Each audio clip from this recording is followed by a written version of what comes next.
శ్రీగురుభ్యో నమః. హరి ఓం.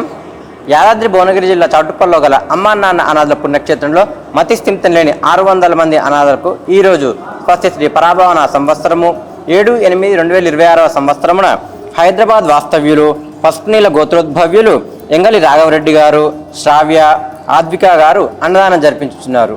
మీకు మీ కుటుంబ సభ్యులందరికీ కూడా అమ్మా నాన్న అనాథల పుణ్యక్షేత్రం తరపున ప్రత్యేక ధన్యవాదాలు తెలియజేసుకుంటూ మీరు అందించే యొక్క అన్నదాన కార్యక్రమాన్ని అంగరంగ వైభవంగా జరిపించుచున్నాం. అన్నదాతా సుఖీ భవ, అన్నదాతా సుఖీ భవ, అన్నదాతా సుఖీ భవ. ధన్యవాదములు.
అమ్మా నాన్న అనాథాశ్రమంలో జీవిస్తున్న దిక్కులేని అభాగ్యులకు ఒక్కపూట అన్నదానం చేసి పరమేశ్వరుడి పరిపూర్ణ అనుగ్రహానికి పాత్రులు కండి. మీరు రాలేని పక్షంలో మీ సాయం పంపిస్తే శివాలయంలో పూజలు చేసి మీ పేరుపై అభాగ్యుల ఆకలి తీర్చడం ద్వారా జన్మ జన్మల పుణ్య ఫలాలు పొందండి.